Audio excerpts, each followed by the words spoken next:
Going everyone, AFC Finners, Game 2 of Ground to Ground for the 24-25 season, and I'd like to welcome back Luciano, local, sort of, in Didcot. Didcot. Back and ready to do it all over again. Oh yes. So we are Didcot Town, and some others kindly driven us. We did another pre-season game last night, Gloucester against... Bollocks. Yate. That's a great game, wasn't it, Tom? We can't remember any of it. Nothing happened except a goal, and we're not even sure that happened. But here we are, another ground, another one in pre-season. It's good to have Luciano back. Let's have a wander around inside.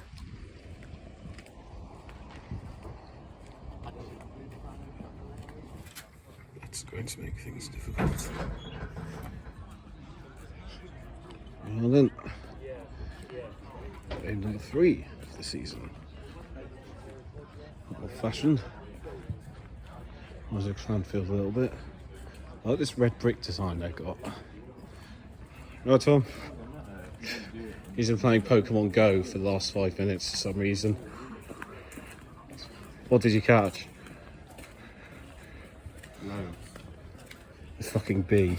£3 for a pack of crisps and nice coffee. Endorsing rugby here, I guess a point for me.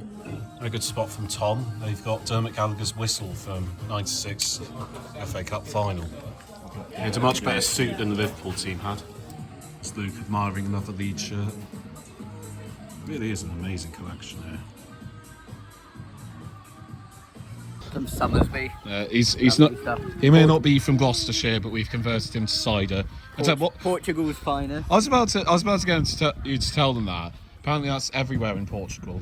Absolutely everywhere, and we went to a restaurant that had in the middle just a Summersby lunchbox. Oh, beautiful. Well, I stole it to this day. Well, I'll be in Portugal next year, so I shall confirm this. So the bad news is that you can only get the Mars bars in a pack of 3. The good news is I bought a pack of 3. Hey! So 1 each, and also what I think is some of the most underrated beers in the world, Shipyard IPA. It's good stuff, this. So I've had a beer, kickoff is approaching. Before it does, let's find out a bit about today's hosts, Didcot Town. Didcot Town were founded in 1907 and under the stewardship of Secretary George Smallbone joined the North Berks system. They won their first honour in the form of the North Berks Junior Cup in 1913. They lost 6 members of staff in battle during the First World War and were going to join the Reading League and later the Metropolitan League.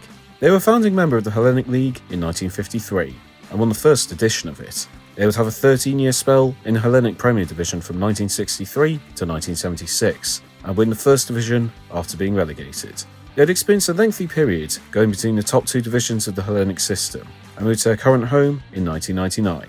In 2005, they were denied the title after fielding an ineligible player. They would, though, win the FA Vase. The next campaign, they won the Hellenic Premier Division title, being the first team to do so by scoring over 100 goals.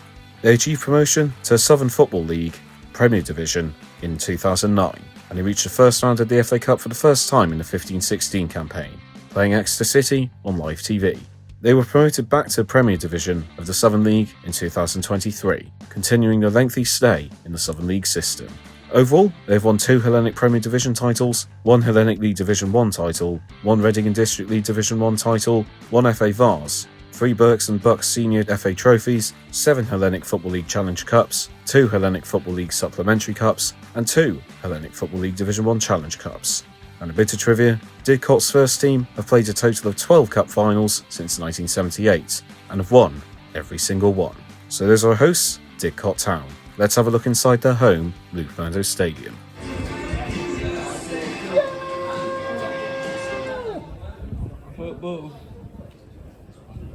Let's do this. Yay! Midway through the first half, like last time, it's not been the best game. We enjoying yourselves? Oh no. Tom, please have something to say.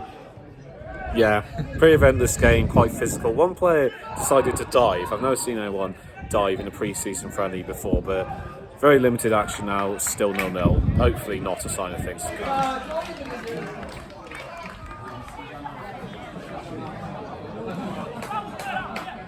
midway through the first half and Winchester taking the lead. Players rounded the goalkeeper, slotted it in. 1-0 to the away side. The referee's made a few mistakes building up to this. Clear fouls not given, but I'm sure Winchester won't complain. 1-0.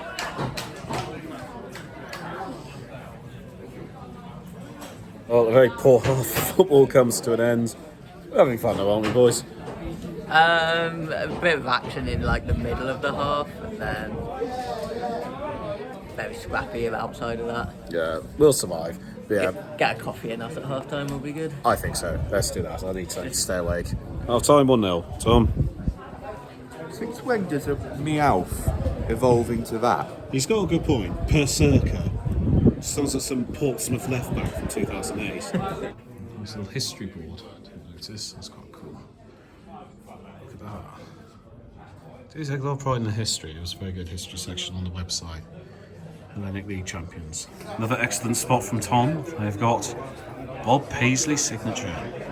That's incredible. A little bit of FA Cup history. Like this on the ceiling as well. This must be line up for when they won the FA Cups. Very good. Alright, let's do this.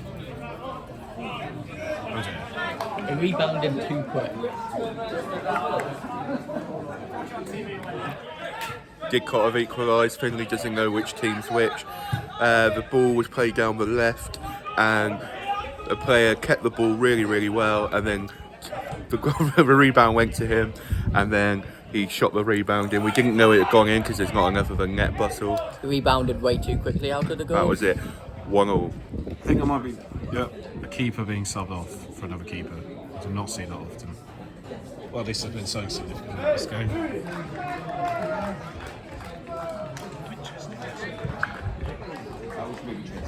Thank you.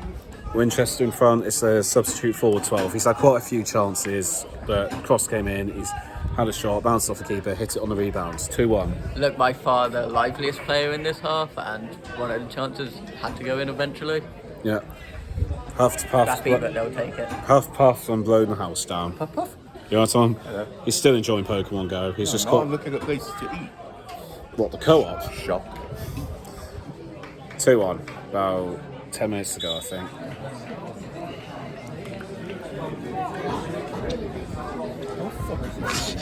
Okay, so 2 goals apiece. Do either of you know what just happened?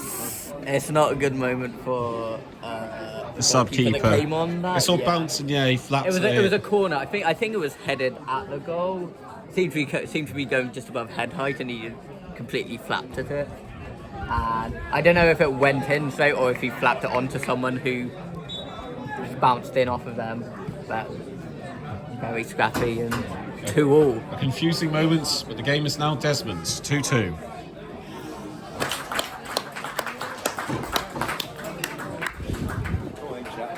So another game down in the season. That was Didcot Town in Oxfordshire. Someone just tried to crash into Tom. That might have been Luke. Oh, that's okay then. He's been winning stuff for years. It wasn't like the best ground we've been to. Like, perfectly nice people. I really liked, the collection of shirts they had. But fair play to the people that came all the way from Winchester for a pre-season friendly as well. You got to take your hat off to them to that. But yeah, we're going to go wander around Didcot now for a little bit. Nice early kick-off, so it gives us time to see the local area. But yeah, it's good to be back, good to be up and running and getting vlogs out. 1 or 2 more for pre-season, and then the true season begins. So I'll leave you now. Time to rate the experience. So we will start off with the welcome, and there weren't too many people we really engaged with, to be honest, other than a couple of members of staff, like someone at Turnstiles and someone at the bar. And they were all fine. There was one lady at the club bar who was really chatty, but I think we probably have had better welcomes at other clubs. But nobody made us feel unwelcome. There was no hostility or anything. Just struggled to engage with people as much as we did at other grounds. But there were at least people we could chat to, so I'm okay with that. At the end of the day, I did the job we needed to do. There was no hostility. So I'll probably give the welcome a 5 out of 10. Food and drink, this was a disappointing one because we went to quite a few friendly games last season, such as Clevedon Town and Swindon Supermarine, and they had their hot food options available. You could get a burger or chips if need be, but today, unless I'm mistaken, there was no sign of hot food anywhere. There's something that looked like a burger shack, it was closed. And if we did miss it, if there was somewhere that was serving hot food, well, it wasn't obvious enough. I came in, I hadn't had much that morning, so all I could eat there was a pack of crisps, a Mars bar, and had to get a pack of nuts at half time. At least, like, the sort of bar snack options are fine, but it is just stuff that they've got from wholesalers. So I appreciate in other games the Burger Shack would be open, but I can only judge it on what I've seen. And, given we'd come there weren't cafes or anything that close. They were at least a 5-minute drive away, and people have come all the way from Winchester to see a game. I thought that was disappointing. Food and drink options in the club bar were okay, but not anything incredible. So I think it was disappointing. I appreciate it'll be different on other occasions, but I have to judge on what I've seen. So I'll give the food and drink a 2 out of 10. Stadium, I think it's pretty decently thought out. I think there's a lot of care taken of it. I really like the stand we were in, and that club bar is absolutely superb. The collection of old shirts they had was fascinating. Like, the second you step into a club bar, there's so much you can look at, so much to see, so much to learn. And I think the fact they had multiple stands across the ground was good. I think one of the 3 that they had behind the goal to right of us could probably do with being moved to one of the other stands, just so there's more of a balance, because you had 2 sides where there weren't any stands at all, no shelter. But I think credit where it's due, that was a really good view where we were, and like I said, decent stands on the other side behind the goal. There's clearly a lot of care taken of the ground. It's old-fashioned in some areas in a nice way. Certainly well kept up to date, nowhere I could see that needed a lick of paint. So I'll probably give the stadium a 5.5 out of 10. And finally, value for money. I think the entrance fee was something that was maybe a bit debatable. I saw on the sign that it said it was £12 for an adult to get in normally. I don't think that's really right for this level. I thought the other prices were okay for like children and concessions, but that was £12 normally. But on that game, it was still £8, and I think that's a lot to be charging for friendly, especially against a team that's of a similar level to you. I thought if they were playing Oxford United or the Football League team nearby, I could get that. But yeah, I did think that was a bit steep. The rest of the food and drink was okay. I spent about £12 overall after that, and £20 on the day overall, which isn't bad, again, considering I spent £20 on tickets for some games. But yeah, I just think that they could probably do with bringing the price of tickets down a little bit, considering the level they're at. I didn't think it was really worth what they did charge. I didn't think it was necessarily outrageous paying £3 more, but I think if I paid £12 for that, I probably would have been a bit annoyed. So I'll probably give the value for money a 4 out of 10. So that was Didcot Town. Had a nice day with Tom and Luke. I think it's not a ground I'm necessarily going to be rushing back to, but I did think a lot of the aesthetics were really nice. Like I said, the ground's well looked after, and I did like the stands, how they've kept it retro. There's not been any drastic changes that have made the club lose its soul, and really well thought out in all those retro shirts and signatures in the club bar. So there's definitely a lot of positives there. I just didn't really find many people that we could engage with like we normally do, and it just wasn't necessarily a thrilling experience overall, but I'm still glad we got to tick it off, and I